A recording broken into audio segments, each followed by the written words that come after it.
Hello, this is Lucy Filce at Pilates Birmingham.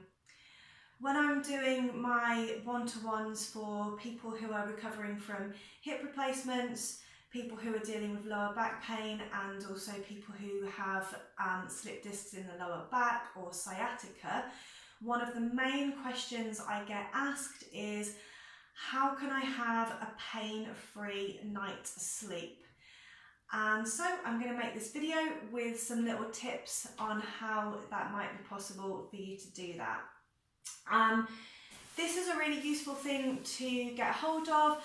You can buy these really expensive cushioned pillows from the physiotherapist, which are memory foam, and they've got like a ledge on them.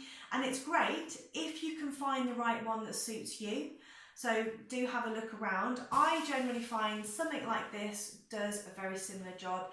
You can pick them up at any motorway service station, and it's just one of these bolster shaped beanbag type cushions. I find that does the job just as well.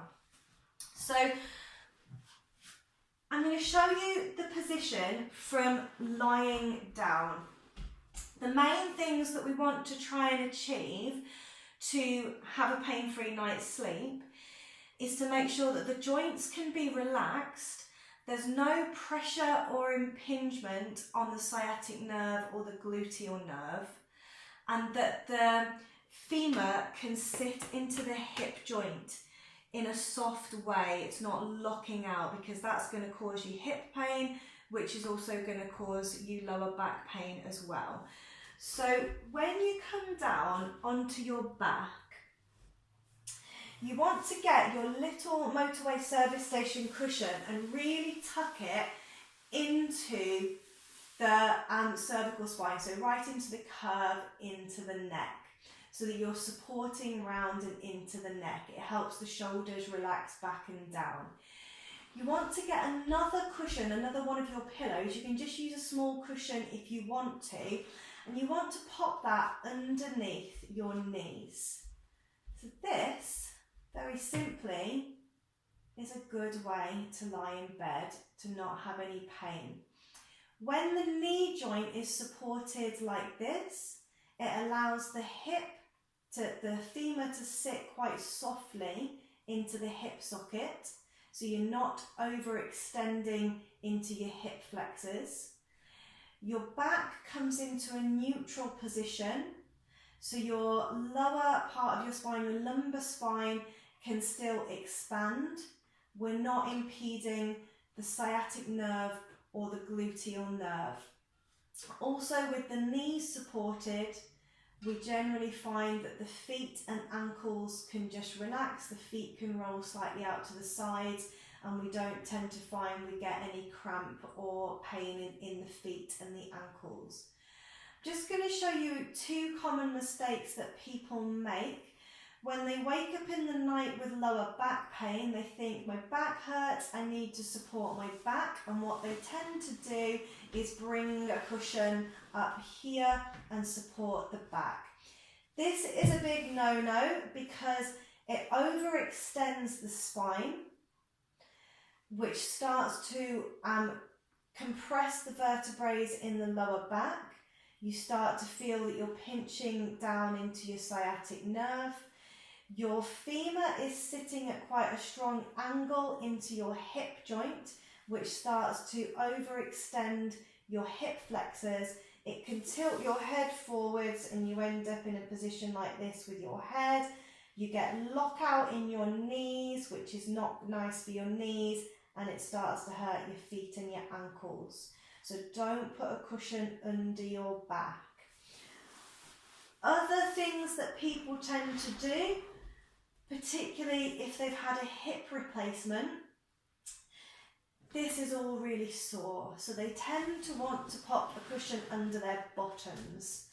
And then same thing happens again in this position. It's not a good place. You might get a momentary bit of relief because it's soft and spongy, but what you're doing is elevating the pelvis. So again, your spine starts to move back, which actually creates an extension in the spine again. So you get that impingement on the sciatic nerve and the gluteal nerve. And again, you get that strong angle of the femur coming into the hip joint, which means your hip flexors are overextended. Same as with your lockout on your knees and the tension in your feet. So really, if you can lie on your back comfortably, have your cushion under your knees. It's a much better place to be.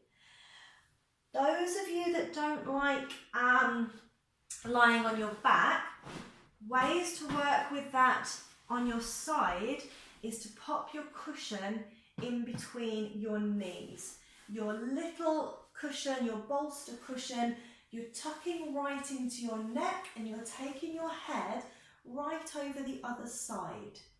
Common mistakes that people make with pillows with their head is they tend to sort of pop their pillows up really high and they put their head in this position here, which means you've got a big upturn on the neck and it tends to scrunch you all up in the shoulders. So if you imagine the way when you're sitting or standing optimally, you've got your shoulders aligned here, you've got your neck and your head sitting smooth there. You want to create that when you're lying down, so you don't want to be sort of in this position, which is essentially what you do if you pack your pillows up too high.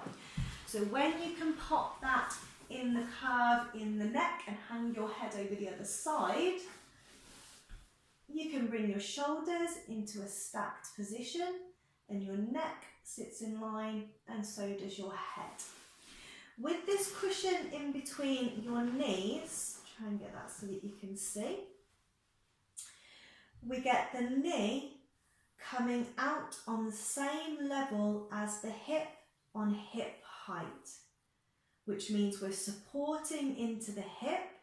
We've got no compression happening in the lower back, which means your gluteal nerve and your sciatic nerve should be pretty, they're not being impeded or squashed.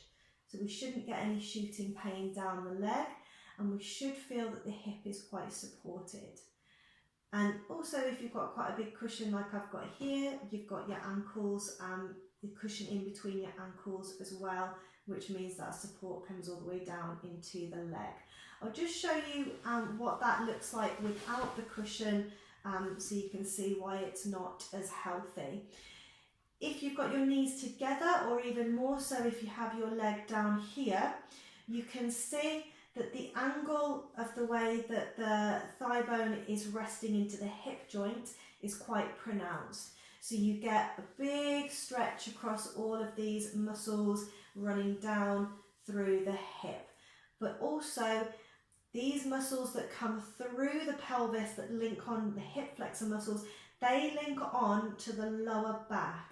So when you've got this strong angle coming down here, you're starting to really pull into your lower back as well.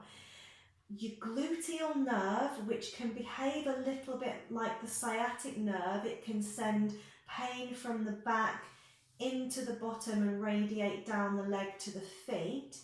Your gluteal nerve is really overstretched when you've got your knee coming down in this position.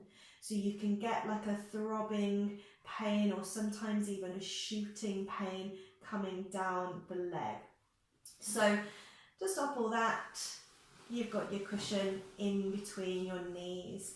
This is a great way to sleep if you've got any lower back problems, slip disc, nerve problems. It's a great way to sleep when you're in about the second or third week after hip replacement surgery. Obviously you don't want to be lying on your hip replacement side. This would be your hip replacement side, and you only want to start coming into side lying really about 2 to 3 weeks after post-operation. Those first 2 to 3 weeks you want to be lying on your back really as much as possible, but this is a really supported way to be. Good. Hope that's been really helpful. I'll post some more links in the comment section below to exercises which are good for hip replacements and spinal problems, lower back pain. So please do have a look and do subscribe if you like the content in this video. Subscribe to my channel. Thank you very much for watching.